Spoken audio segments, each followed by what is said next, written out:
Balitang Bayan, Numero 1. Kagkaroon ang inyo News Team.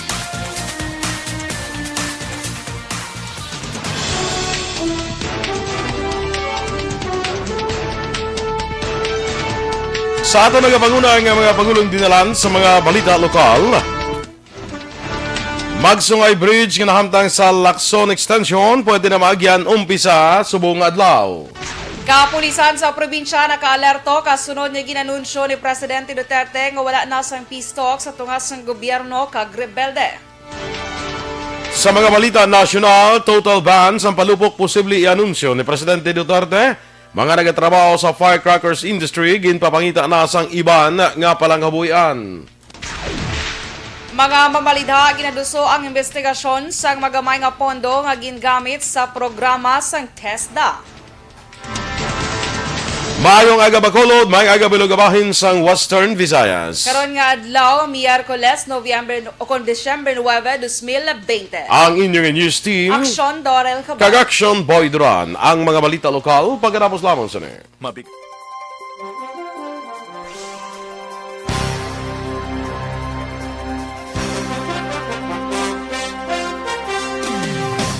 Nang bukas.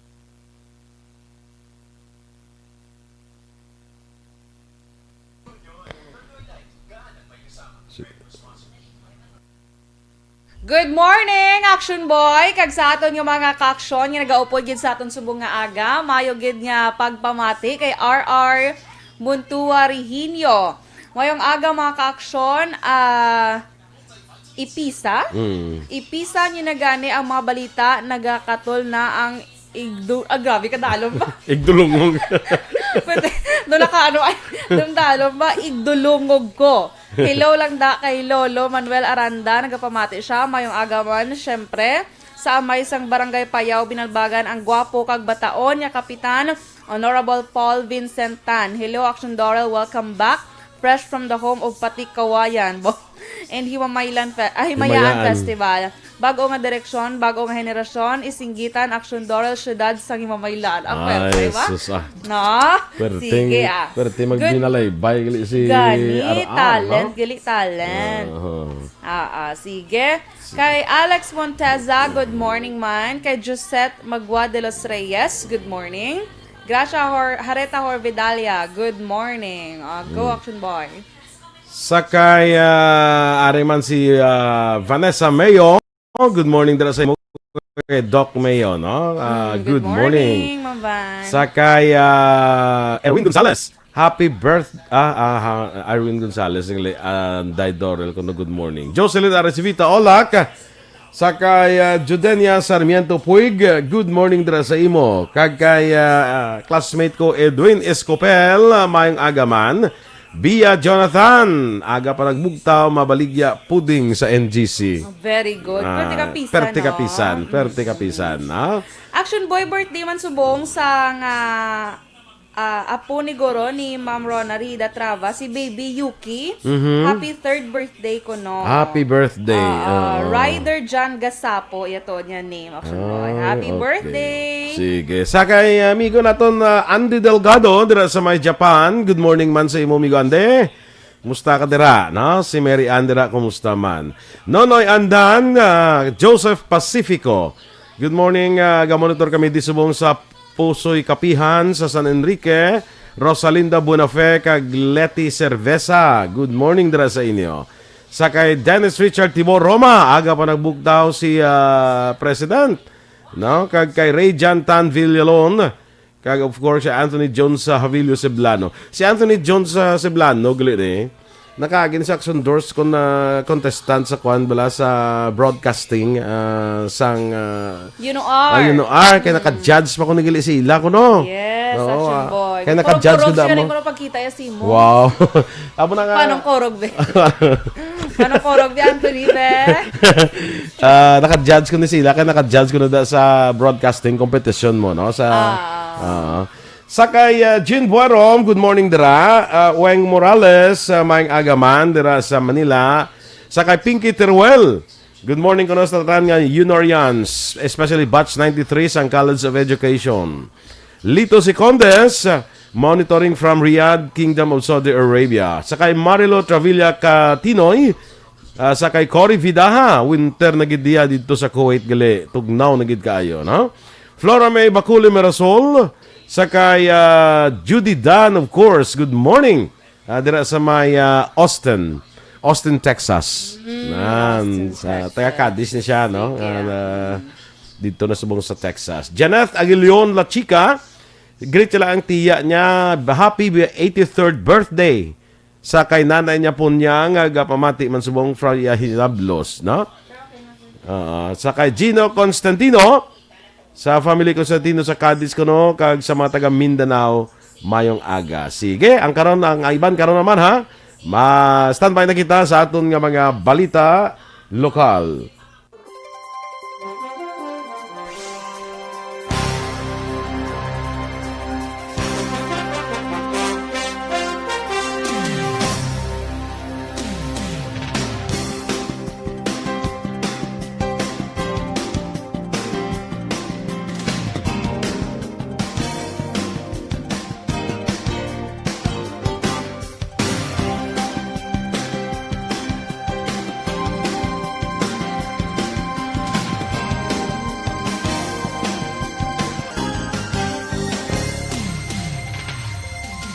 Aksyon Radio Philippines Standard Time, las 6:14. Detalye na sa aton mga balita lokal. Ginanagurahan na kahapon sang hapon ang Magsungay Bridge kag ang bilog nga widening kag rehabilitation project sa Dalan Lacson, Siyudad sa Bacolod nga proyekto sa lokal nga gobyerno sa Siyudad sa Bacolod. Ang 4-lane nga Magsungay Bridge nga nahamtang sa Lacson Extension nga sakop sa Barangay Singkang Airport ang nagabalor sang 70 milyones pesos. Sunod kay Bacolod City Mayor Villo Leader Dia, dako ang epekto nga madulot sang pagpalapad, pagpabakod, kay liwat nga pagbukas ang taytay labi na sa trapiko sa siyudad sa Bacolod. Inako man minado man si Leader Dia, nga amat na mabatyagan ang mabugat nga trapiko sa siyudad samtang padayon ng pagtinguha sang gobyerno nga mapasanyog ang ekonomiya sa pihak sang pandemya. Ang 70 milyones pesos do sa alkalde ang gingasto sa pagkayos ang sidewalk sa Taytay, ang pagpahamtang sa new government center signature, drainage, road pavement, kag mismo ang pag-construct sang Taytay. Ang Taytay ay may kasangkaroon nga 35 metros, kag may kalaparon nga 12.24 metros. Ang pondo ang gingamit sa pagkayos ng Taytay, ang ginutang sa syudad sa Development Bank of the Philippines. Ginapahanda ni Negros Occidental Police Provincial Office sa Conocpo ang tanan nga istasyon sa pulis sa probinsya kasunod sa palayag ni Presidente Rodrigo Duterte nga wala na sa nga peace talks nga magaluntad sa tunga sang gobyerno kag mga rebelde. Sunod kay Nocpo Director Police Colonel Romy Palge, mas maayo nga preparado ang kapulisan ilabi na nga nagahilapit ang anibersaryo sa mga grupo sa Disyembre 26, 2020. Sa eksperyensya ni Palge, sunod sa iya antes ang ila anibersaryo, may ginahimo ang aktibidad ang mga NPA. Sa gihapon, agud malikawan ang madinugoon kag inaway nagahingyo si Palge sa rebelde nga magpatigay na lang sa maayong aktibidad nga wala sang magluntad nga kinagamo. Alerto kang nagadeploy sa kapulisan sa mga simbahan, terminal, beach, kay iban pa nga malugar nga may madamos ang tao sining holiday season.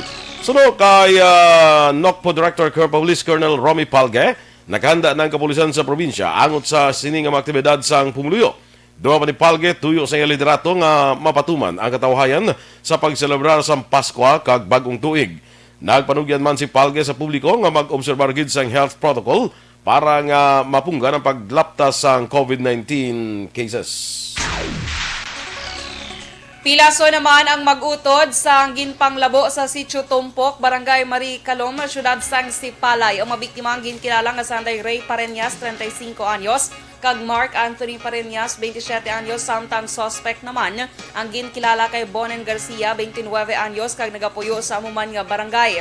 Sa pagpangusisa sang Sipalay PNP, isa sa mag-utod ang hubog, kag nagapanghangkat sang inaway sa sulod sang pulian sang suspect.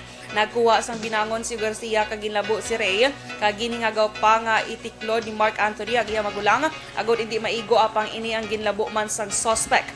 Ang mag-utod na nakaangkon sang pilas sa ulo kag likod niya karon ginabulong sa hospital kag nakapalagyo naman ang suspect. Ginausisa pa ang rason sang krimen. Pilaso naman ang isa ka manguma sa ginbuno dira sa Purok Pacoma, Barangay Tabao Rizal, Banwa sang San Enrique. Ang biktima ginal kay Ernie Nochete, 58 anyos, nga pumuluyo sa muman nga lugar, samtang wala pa makilala ang suspetsado. Sa investigasyon sa San Enrique PNP, nagahigda ang biktima sa payag sang ginbuno sang suspetsado gamit ang binangon, kagilayon nagpalagyo sa wala may baluan nga direksyon. Ginabulong sa ospital si Nochete matapos makaangkon sang pila sa likod, samtang ginausisa pa ang motibo sang krimen. Igo naman sa tiyan ang naagom sa isa ka lalaki sang inisyang ginluthang sa Purok 11, Barangay Asya, Banwas sang Hinabaan. Ang biktima ang ginkilala kay Warlito Cabalquinto, 42 anyos, samtang masuspect ang ginkilala naman nga Sanday Omar Hingaray kag John Mark Dianoy, tanan legal ang edad kag nagapuyo sa amuman nga barangay. Sa investigasyon sang Hinabaan PNP, nagguwa ang biktima siya pulian, agud lang tawon ang ido apang iya nakitaan ini si Hingaray nga nakatuon ang flashlight sa iya kagilayon ini nga ginluthang. At large pang suspect sini nga tinion, samtang ginausisa pa ang rason sang pagpangluthang. Preso naman ang duha ka senior citizens matapos kung bangod sang pagbaligya sa illegal nga armas sa mga otoridad sa Purok Malabago, Barangay Pinaginpinan, siyudad sang Kabangalan. Ang mga ginadakop amusan tay Reynaldo Recla, 64 anyos, kag Zaldi Lorenzo, 61 anyos, tanan pumuluyo sa muman nga lugar. Sunod ang Police Chief Master Sergeant Ramiro Gocotano sa Criminal Investigation and Detection Group Bacolod, Sanday Recla kag Lorenzo ang inaresto pagi sa bypass operation, kag akto nga nagbaligya sang duha ka pusil na recover sa suspect ang isa ka unit sang caliber 45 Colt MK4 pistol, kag isa ka homemade shotgun, kag lagkalain-lain nga mga bala. Mga suspect ron detenido sa custodial facility sang CIDG Bacolod City Field Unit. Aksyon Radio Philippine Standard Time, last size 19. Kag sa aton mga ka-aksyon sa panahon subong sang new normal.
Okay, good morning naman sa kay Ichigo Samson.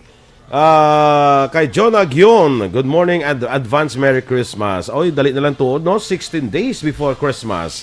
Sa kay Gino Constantino, belated happy birthday ko no kay mama niya, no? Ni mama ni Gino Constantino. Aaron Tagunera from Excelsior Farm, Argao, Cebu, no? J. Ann Rose Beniten, tamyaw lang sa family Beniten kag Panggarutan. Sakay Jonah Garcia sa family Garcia, family Hinaralaw sa Sitio Lunao, Barangay Mailom, Baguio City. Watching from Tandang Sora, Quezon City. Arwin Secoral, sakay Lil King, good morning man. From United Kingdom. Oy, good morning Lil King, no? Happy birthday man gali sakay Toto France Toga. Toto France, happy birthday. Birthday na gali sa bang? Doon sa saan man lang ito nag-birthday to. Birthday naman liwat. Si Alex Toga gali ang birthday. Ang father gali ang birthday. Na birthday ni Alex Toga natamyaw ni Toto France, no? Antoinette Piliado, good morning mo kay Dodoy, kay Arlie Piliado, kay Melcho, kay Kapla, Sansawi sa La Carlota from Canada. Jerthel Humayaw, Jo Marie Lapos naga-monitor na. Sige, Action Doors. Kay Annie Raffles, Ohio gozaimasu, Aksyon Radio Bacolod, happy Wednesday ni Goro kay wedding nakabutan. Wednesday, okay. basi na tayo po. Watching live from Okinawa, Japan. Sige, kay Boting Sunrise Store. Good Bago morning, City. Bago City. Nene Inventor Aroza, good morning man. RR Muntua, hambal naman ko, Action Boy. Action Dorel, buot man na si Action Boy. Kaseryoso sa itsura niya, no? Hindi lang manugid, ha? Hindi na manugid yung post sa Facebook. Hindi yung manugid, yung comment niya na. Ito yung makasabat na ikaw, Action Boy, buot ka, hindi. Ako yung... Buot to. Nakalain sa mo. Ikalain siya. Oo. Sa Action Boy, buot yung Action Boy. Kag, buot siya. Buot siya. Sige. Kay Jasmine Ravelio, good morning. Kay, para mabalaan ni RR kung buot ka or hindi, testingan niya lang, di ba, labisan mapungko lang di siya sa aton, sana. Pungko siya, para mabalaan kung buot ka. Sa kilid, di ba lang? Correct. Pero kung mag-ano na ha, kung pwede na ito mag-accept visitor ha, kasi hindi pa pwede. Correct. Kaya, Alex Montesa, hambal niya, Madam Energy's outfit daw kaangay sang Morse key, and also Papa Boy's outfit is a kind of Morse code. Ano siya? I'm not familiar. Morse code pala nga... Tuldok. Tuldok na si Morse code. Joy Drilon, good morning man. Sakay Ramilo Osorio, mayang aga. Sakay Terry Simpronyong. May Cautivar Duhenyo, kay Kagawad Roque Nesya sa Barangay Panukoy. Good morning mandara sa imo Kagawad, no? Sakay Philip Isulat sa Buen Retiro, Talisay City. Ma-Earl, Janet Ledesma, watching. Greet lang kuno ang pamilya Ledesma. Jing Verbael, advance Merry Christmas man sa imo. Raydan Velasco from Milko Malcolm Sagay Central Incorporated, no? Lani Metukwa, good morning. Adfe Caceres, Jubi Artagame. Sakay ay, gina-remind ko ni RR sa friend request niya. Huwag pangita ko. Actually, sige lang pangitaon ko lang karon liwat, no? Okay. Sila ni Vanessa, mayo niya, buot na Action Boy when he sleeps. Ay, buot ng tulog. Gadaman pa gani. Okay na guro ay. Buot kong tulog nga gadaman pa gani, panindak pa. Kagi ka na nga, nagdaman ka, nakapanumbag ka. Yan mo na. Man, wala ka panumbag mo. Kagi ko na nga, kibot may damgo ka blan, kaya tabo na. Standby sa Balita National.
Detalye na sang mga balita nasyonal. Ginpanugyan sang Malacañang sa tanan nga firecracker industry workers nga magpangita sang alternatibo nga palangabuyan matapos ginanunsyo ni Presidente Rodrigo Duterte ang plano nga total ban sang palupok sa masunod nga tuig. Ginakabig ni Presidential Spokesman Harry Roque nga advance notice na aplayag sang Presidente. Agud subong pa lang makapangita na sang iban nga trabaho ang mga maapektuhan. Ang gobyerno ginadiscourage sa mga Pinoy nga magpalupok sa pagsug-alaw sa bagong tuig bangod sa risgo sa gingamit nga mga materyales sa ikaayong lawas sang publiko. Ginadusos ang pila ka mga mabalidha nga maimbestigahan sa Kongreso ang magamay lamang nga pondo nga ginosar sa programa sang TESDA. Suno kay Makati City 2nd District Representative Luis Jose Angel N. Campos Jr. Naka-file na sila sa House Resolution number 1394 para maimbestigahan ang defective kag inadequate training programs nga nagresulta sang anom lamang nakakuha sang trabaho sa isa kagatos nga nag-graduate. Ang resolusyon ang ginfile sa Commission on Audit agud makuha ang atensyon sang TESDA angod sa ginalagar hindi maayo nga pagpatuman sang Special Training for Employment Program o CONSTEP. Ang programa ang tuyo kuntani nga magbenepisyo sa mga disadvantaged scholars, mga biktima sa kalamidad, underemployed workers, senior citizens, kag iban pa. Naglambot na sa 442,785 ang kabilugan nga kaso sa COVID-19 matapos ginanunsyo sang DOH ang dugang nga 1,400 ka kaso. Nanguna ang Benguet nga may 101 sa mga lugar nga may madamo nga bag-o nga kaso. Ginsundan sa Davao City nga may 90, Quezon City nga may 82, Rizal nga may 75 kag Laguna nga may 56. Samtang 139 ang bagong recoveries nga nagdala sa kabilugan 408,790 kag 98 ang bagong nga napatay kag nagdangat na sa 8,670 ang death toll. Sa iban nga balita nasyonal, nagupod si Presidente Rodrigo Duterte sa Filipino Catholics sa pag-obserba sa Feast of Our Lady of Immaculate Conception. Sa mensahe, ginengganyo sang Presidente ang publiko nga mangin maayo sa isig katawo subong nga ang pungsod paday nagapangatubang sa hangkat nga natugas ang COVID-19 pandemic. Suno kay Duterte, ang pumuluyong Pilipinhon magakuha sang kusog sa bala nga kabuhi kag bilang ehemplo sang mahal nga berken para magpabilin nga malipayon, mabakod kag puno sang paglaom sa pihak sa mga ginapatubang nga pagtilaw sang pungsod sa karon. Sa Disyembre 2017 ginpirmahan sang Presidente ang Republic Act 10966 nga nagadeklarar sang Disyembre 8 bilang special non-working holiday. Ginmando naman ni Presidente Rodrigo Duterte sa local government units nga magpili sa mga hotel nga pwede gamiton bilang pasilidad para sa COVID-19 patients. Sino sa Presidente, ginakulang ang quarantine facilities ang pungsod ilabi na para sa mga nagahulat pa lang sang resulta sa ila swab test kag ang mga pasyente nga hindi kinahanglan i-confine sa ospital. Dugang pa pagkatapos ng pandemya, pwede ini mapaidalom sa decontamination. Ginpangabay ni Duterte sa mga hotel owners nga sila mismo ang magtanyag sa paggamit sa ila establishmento. Ginpasiguro ni Duterte nga mahimo siya sang paagi agud mabayaran ang pasilidad nga gamiton. Kag sa katapusan nga balita nasyonal, target sang Senado kag Kamara nga maratipikahan subong adlaw Miyerkules sa bicameral panel report ang ginaduso nga 4.5 trilyones pesos nga national budget para sa 2021. Sunod kay House Committee on Appropriations Chairperson Eric Yap, ang bicameral panel magasapol agud ma-finalize ang report antis pang adlaw sang pag-ratify. Pagkatapos maratipikahan sang duha ka panalgan sang Kongreso, mahimo magalawig sang 7 tubtob na pulo ka adlaw ang pag-imprinta sang budget document antis ipasa kay Presidente Rodrigo Duterte agud pirmahan. Ginpasiguro ni Yap sa publiko nga ini ang matapos antis ang adlaw sang Paskwa. Good morning, anay, kay Glenn Santana, Amalia Alubantilan, kag kay Mel Akon Kagawad Belchor Baroka Rombines. Good morning.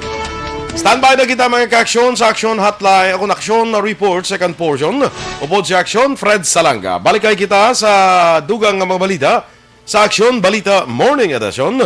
Upod gapon sa inyong news team. Aksyon DorelCabatu. Kag AksyonBoyDuran. Una sa balita, una sa aksyon. Sa Bacolod Aksyon Radio. Aksyon Radio!